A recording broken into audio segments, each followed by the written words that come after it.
Welcome to my YouTube channel. ನಾನಿವಾಗ ಮಡ್ಕೆ ಕಾಳು ಸಾಂಬಾರು ನಾನು ಯಾವ ಥರ ಮಾಡ್ತೇನೆ ಅಂತ ಹೇಳತ್ತೀನಿ ನೋಡ್ರಿ. ನಾನು ಮಡ್ಕೆ ಕಾಳನ್ನ ಒಂದು ಸ್ವಲ್ಪ ತೊಗೊಂಡು ಹಂಚಿನೊಳಗೆ ಹುರ್ಕೊಳಕತ್ತೀನಿ. ಹಂಚಿನಾಗ ಹುರ್ಕೊಂಡ್ರೆ ಟೇಸ್ಟ್ ಚಲೋ ಆಕತಿ, ಅದಕ್ಕೋಸ್ಕರ ಹಂಚಿನಾಗ ಹುರ್ಕೊಳತ್ತೀನಿ.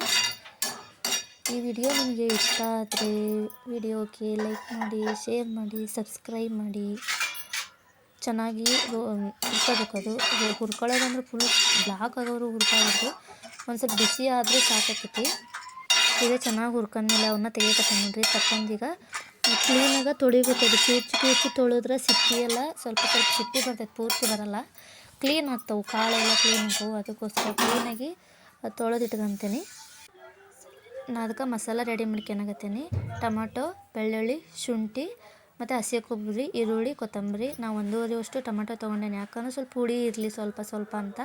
ಮತ್ತು ಗರಂ ಮಸಾಲ ಏನೇನು ತೊಗೊಂಡೇನಿ ಅಂದ್ರೆ ಕೊತ್ತಂಬರಿ ಕಾಳು, ಜೀರಿಗೆ, ಕರಿಮೆಣಸು, ಲವಂಗ, ಸ್ವಲ್ಪ ಚಕ್ಕೆ. ಇದೆಲ್ಲ ಸ್ವಲ್ಪನೇ ಹಾಕ್ತೇನೆ. ನಮ್ಮ ಮಸಾಲ ಯಾವುದು ಜಾಸ್ತಿ ಹಾಕೋಕ್ಕೆ ಹೋಗಲ್ಲ, ನಮಗೆ ಮಸಾಲೆನೂ ಅಷ್ಟು ಲೈಕ್ ಆಗಂಗಿಲ್ಲ, ಅದಕ್ಕೋಸ್ಕರ.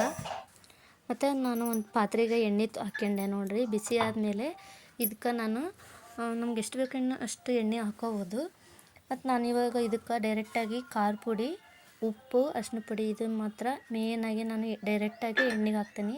ಯಾಕಂದ್ರೆ ಕಲರು ಮೇನಾಗಿ ಚೆನ್ನಾಗಿ ಕಾಣ್ತೈತಿ, ಮೇನ್ ಅಂದರೆ ಟೇಸ್ಟ್ ಚೆನ್ನಾಗಿ ಅನ್ನಿಸ್ತೈತಿ. ಇದು ಉಪ್ಪು, ಖಾರ ಪುಡಿ, ಅರಿಶಿನ ಪುಡಿ ಎಣ್ಣೆಗೆ ಡೈರೆಕ್ಟಾಗಿ ಹಾಕಿದ್ರೆ ಇದು ನಾನು ಮಾಡೋ ಅಡುಗೆ ಸೀಕ್ರೆಟ್. ಮೇನಾಗಿ ಹೇಳ್ಬೇಕಂದ್ರೆ ಈ ಥರ ಮಸಾಲೆ ಐಟಮ್ ಮಾಡಿದ್ರೆ.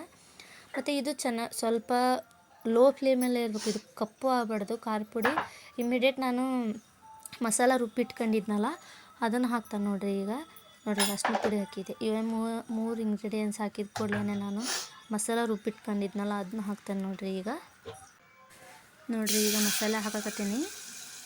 ನಮಗೆ ನೀರು ಎಷ್ಟು ಬೇಕಾಗತ್ತೆ ಅಷ್ಟು ಹಾಕ್ಬೋದು. ಇದಕ್ಕೆ ಸ್ವಲ್ಪ ಗಟ್ಟಿ ಬೇಕಂದ್ರೆ ಗಟ್ಟಿ ಮಾಡ್ಕೋಬೋದು, ನೀರಂಗೆ ತೆಳ್ಳಗೆ ಬೇಕಂದ್ರೆ ತೆಳ್ಳಗೆ ಮಾಡ್ಕೋಬೋದು. ಮೇನ್ ನಿಮ್ಮ ಇಷ್ಟ ಅದು.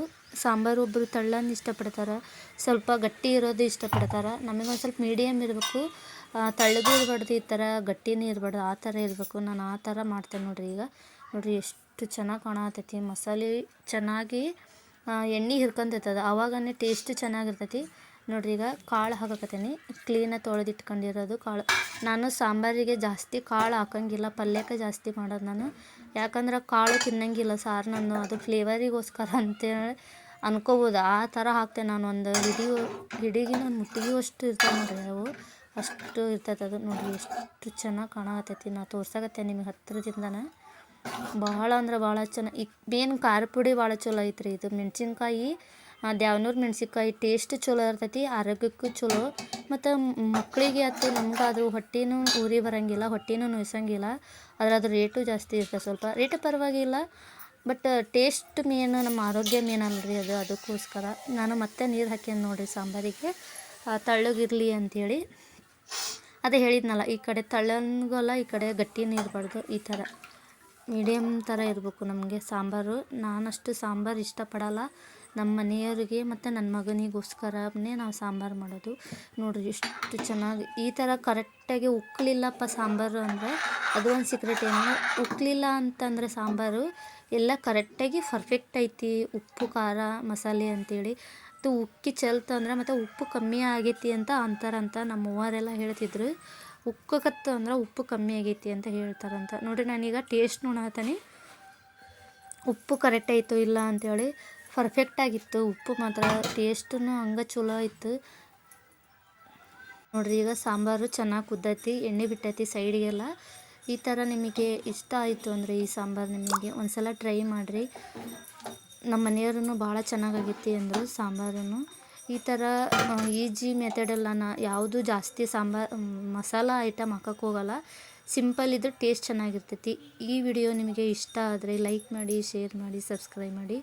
ಮೇನ್ ಅಂದ್ರೆ ನಾವು ಹಾಫ್ ಮಾಡಬೇಕಾದ್ರೆ ಗ್ಯಾಸು ಹೈ ಫ್ಲೇಮ್ ಇಟ್ಟು ಸಾಂಬಾರು ಕುದಿಯಬೇಕಾದ್ರೆ ಹಾಫ್ ಮಾಡಬೇಕು, ಆವಾಗ ಪರ್ಫೆಕ್ಟಾಗಿ ಎಲ್ಲ ಕಡೆಯೂ ಮಸಾಲ ಚೆನ್ನಾಗಿ ಆಕೈತಿ.